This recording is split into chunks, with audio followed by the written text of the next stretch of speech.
Society today is composed of a series of institutions. From political institutions, legal institutions, religious institutions, to institutions of social class, familial values, and occupational specialization, it is obvious the profound influence these traditionalized structures have in shaping our understandings and perspectives. Yet, of all the social institutions we are born into, directed by, and conditioned upon, there seems to be no system as taken for granted and misunderstood as the monetary system. Taking on nearly religious proportions, the established monetary institution exists as one of the most unquestioned forms of faith there is. How money is created, the policies by which it is governed, and how it truly affects society are unregistered interests of the great majority of the population.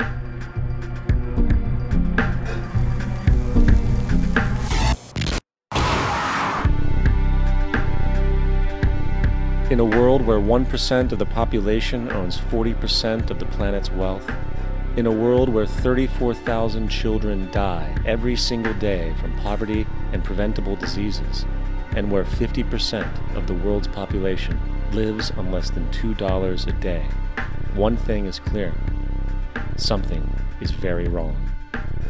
And whether we are aware of it or not, the lifeblood of all of our established institutions, and thus society itself, is money. Therefore, understanding this institution of monetary policy is critical to understanding why our lives are the way they are. Unfortunately, economics is often viewed with confusion and boredom. Endless streams of financial jargon coupled with intimidating mathematics quickly deters people from attempts at understanding it. However, the fact is, the complexity associated with the financial system is a mere mask, designed to conceal one of the most socially paralyzing structures humanity has ever endured.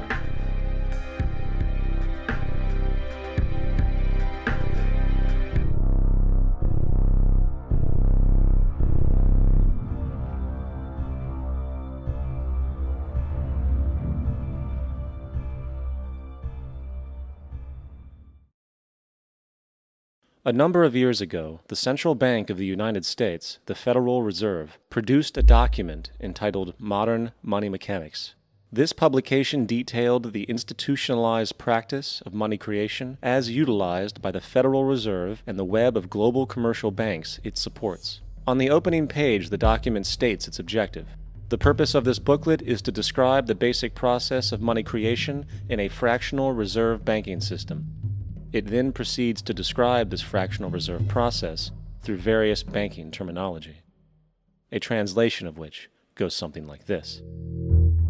The United States government decides it needs some money, so it calls up the Federal Reserve and requests, say, $10 billion. The Fed replies, saying, sure, we'll buy $10 billion in government bonds from you. So the government takes some pieces of paper, paints some official-looking designs on them, and calls them treasury bonds. Then it puts a value on these bonds to the sum of $10 billion and sends them over to the Fed. In turn, the people at the Fed draw up a bunch of impressive pieces of paper themselves, only this time calling them Federal Reserve notes, also designating a value of $10 billion to the set. The Fed then takes these notes and trades them for the bonds. Once this exchange is complete, the government then takes the $10 billion in Federal Reserve notes and deposits it into a bank account. And upon this deposit, the paper notes officially become legal tender money, adding $10 billion to the U.S. money supply. And there it is. $10 billion in new money has been created. Of course, this example is a generalization, for, in reality, this transaction would occur electronically, with no paper used at all. In fact, only 3% of the U.S. money supply exists in physical currency. The other 97% essentially exists in computers alone. Now, government bonds are, by design, instruments of debt, and when the Fed purchases these bonds, with money it essentially created out of thin air, the government is actually promising to pay back that money to the Fed. In other words, the money was created out of debt. This mind-numbing paradox of how money or value can be created out of debt or a liability will become more clear as we further this exercise. So, the exchange has been made and now $10 billion sits in a commercial bank account. Here's where it gets really interesting. For as based on the fractional reserve practice, that $10 billion deposit instantly becomes part of the bank's reserves, just as all deposits do. And regarding reserve requirements, as stated in modern money mechanics, a bank must maintain legally required reserves equal to a prescribed percentage of its deposits. It then quantifies this by stating, under current regulations, the reserve requirement against most transaction accounts is 10%.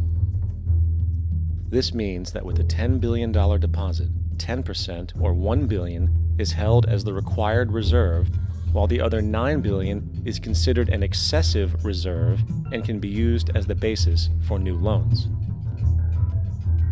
Now, it is logical to assume that this $9 billion is literally coming out of the existing $10 billion deposit.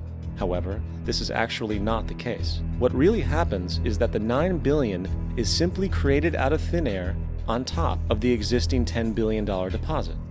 This is how the money supply is expanded. As stated in modern money mechanics, of course they, the banks, do not really pay out loans from the money they receive as deposits. If they did this, no additional money would be created. What they do when they make loans is to accept promissory notes, loan contracts, in exchange for credits, money, to the borrower's transaction accounts. In other words, the $9 billion can be created out of nothing simply because there is a demand for such a loan and that there is a $10 billion deposit to satisfy the reserve requirements. Now, let's assume that somebody walks into this bank and borrows the newly available $9 billion. They will then most likely take that money and deposit it into their own bank account. The process then repeats, for that deposit becomes part of the bank's reserves. 10% is isolated, and in turn 90% of the $9 billion, or $8.1 billion, is now available as newly created money for more loans.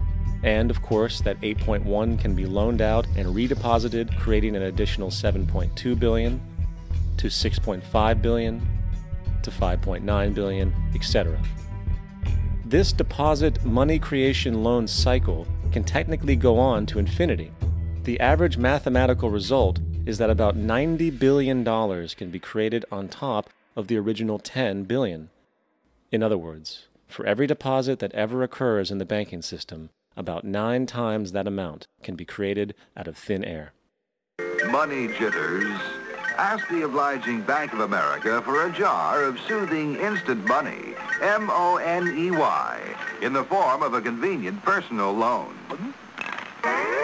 So, now that we understand how money is created by this fractional reserve banking system, a logical yet elusive question might come to mind.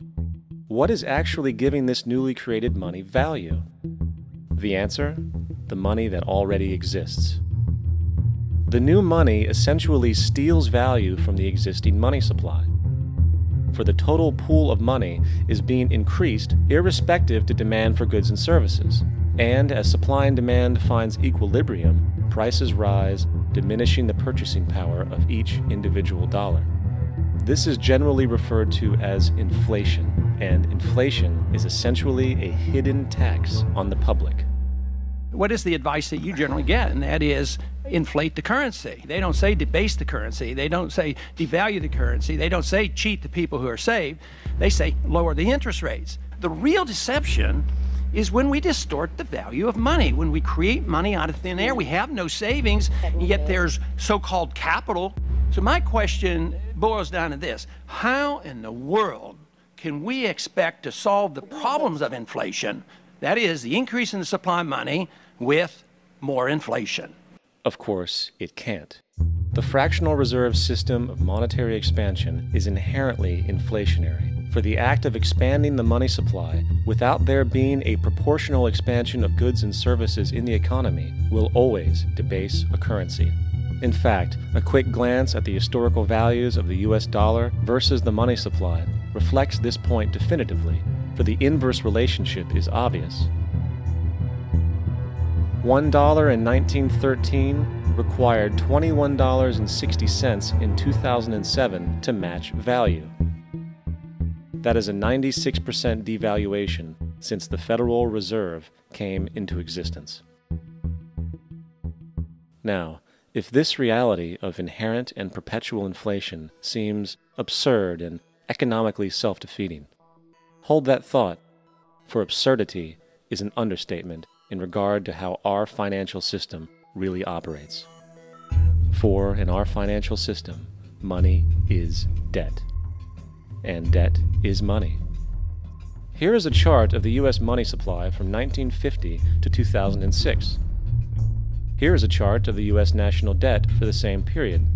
How interesting it is that the trends are virtually the same. For the more money there is, the more debt there is. The more debt there is, the more money there is. To put it a different way, every single dollar in your wallet is owed to somebody by somebody. For remember, the only way the money can come into existence is from loans.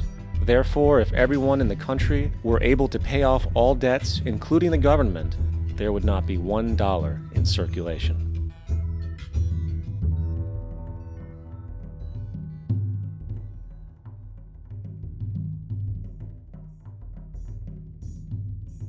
In fact, the last time in American history the national debt was completely paid off was in 1835 after President Andrew Jackson shut down the central bank that preceded the Federal Reserve. In fact, Jackson's entire political platform essentially revolved around his commitment to shut down the central bank, stating at one point, "The bold efforts the present bank has made to control the government are but premonitions of the fate that awaits the American people should they be deluded into a perpetuation of this institution or the establishment of another like it." Unfortunately, his message was short-lived, and the international bankers succeeded to install another central bank in 1913, the Federal Reserve. And as long as this institution exists, perpetual debt is guaranteed. Now, so far we have discussed the reality that money is created out of debt, through loans. These loans are based on a bank's reserves, and reserves are derived from deposits. And through this fractional reserve system, any one deposit can create 9 times its original value, in turn debasing the existing money supply, raising prices in society. And since all this money is created out of debt and circulated randomly through commerce, people become detached from their original debt, and a disequilibrium exists where people are forced to compete for labor in order to pool enough money out of the money supply to cover their costs of living. As dysfunctional and backwards as all of this might seem, there is still one thing we have omitted from this equation. And it is this element of the structure which reveals the truly fraudulent nature of the system itself: the application of interest. When the government borrows money from the Fed, or when a person borrows money from a bank, it almost always has to be paid back with accrued interest. In other words, almost every single dollar that exists must be eventually returned to a bank with interest paid as well. But if all money is borrowed from the central bank and is expanded by commercial banks through loans, only what would be referred to as the principal is being created in the money supply. So then, where is the money to cover all of the interest that is charged? Nowhere. It doesn't exist. The ramifications of this are staggering, for the amount of money owed back to the banks will always exceed the amount of money that is available in circulation. This is why inflation is a constant in the economy, for new money is always needed to help cover the perpetual deficit built into the system, caused by the need to pay the interest.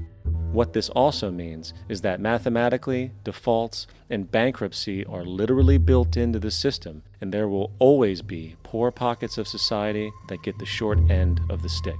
An analogy would be a game of musical chairs, for once the music stops, somebody is left out to dry. And that's the point.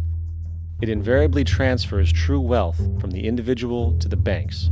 For if you are unable to pay for your mortgage, they will take your property. This is particularly enraging when you realize that not only is such a default inevitable due to the fractional reserve practice, but also because of the fact that the money that the bank loaned to you didn't even legally exist in the first place.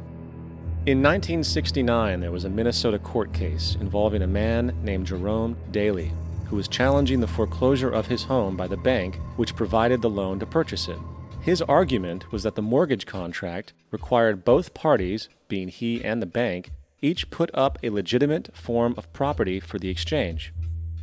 In legal language, this is called consideration. Mr. Daly explained that the money was, in fact, not the property of the bank, for it was created out of nothing as soon as the loan agreement was signed. Remember what modern money mechanics stated about loans? What they do when they make loans is to accept promissory notes in exchange for credits. Reserves are unchanged by the loan transactions, but deposit credits constitute new additions to the total deposits of the banking system. In other words, the money doesn't come out of their existing assets. The bank is simply inventing it, putting up nothing of its own, except for a theoretical liability on paper.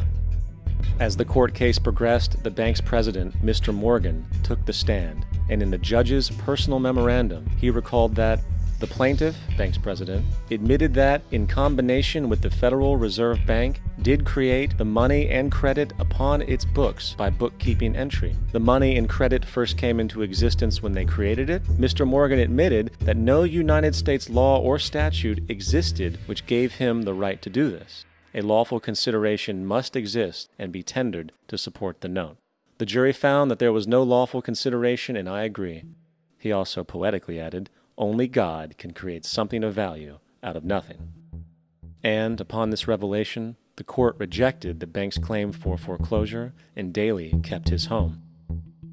The implications of this court decision are immense. For every time you borrow money from a bank, whether it is a mortgage loan or a credit card charge, the money given to you is not only counterfeit, it is an illegitimate form of consideration, and hence voids the contract to repay, for the bank never had the money as property to begin with. Unfortunately, such legal realizations are suppressed and ignored, and the game of perpetual wealth transfer and perpetual debt continues. And this brings us to the ultimate question: why? During the American Civil War, President Lincoln bypassed the high-interest loans offered by the European banks and decided to do what the Founding Fathers advocated, which was to create an independent and inherently debt-free currency. It was called the greenback. Shortly after this measure was taken, an internal document circulated between private British and American banking interests stated, "Slavery is but the owning of labor, and carries with it the care of laborers, while the European plan is that capital shall control labor by controlling wages. This can be done by controlling the money. It will not do to allow the greenback, as we cannot control that." The fractional reserve policy perpetrated by the Federal Reserve, which has spread in practice to the great majority of banks in the world, is, in fact, a system of modern slavery. Think about it. Money is created out of debt. And what do people do when they are in debt? They submit to employment to pay it off. But if money can only be created out of loans, how can society ever be debt-free? It can't. And that's the point. And it is the fear of losing assets coupled with the struggle to keep up with the perpetual debt and inflation inherent in the system, compounded by the inescapable scarcity within the money supply itself, created by the interest that can never be repaid, that keeps the wage slave in line, running on the hamster wheel with millions of others, in effect powering an empire that truly benefits only the elite at the top of the pyramid. For, at the end of the day, who are you really working for? The banks. Money is created in a bank and invariably ends up in a bank. They are the true masters, along with the corporations and governments they support. Physical slavery requires people to be housed and fed. Economic slavery requires people to feed and house themselves. It is one of the most ingenious scams for social manipulation ever created, and at its core, it is an invisible war against the population. Debt is the weapon used to conquer and enslave societies, and interest is its prime ammunition. And as the majority walks around oblivious to this reality, the banks, in collusion with governments and corporations, continue to perfect and expand their tactics of economic warfare, spawning new bases, such as the World Bank and International Monetary Fund.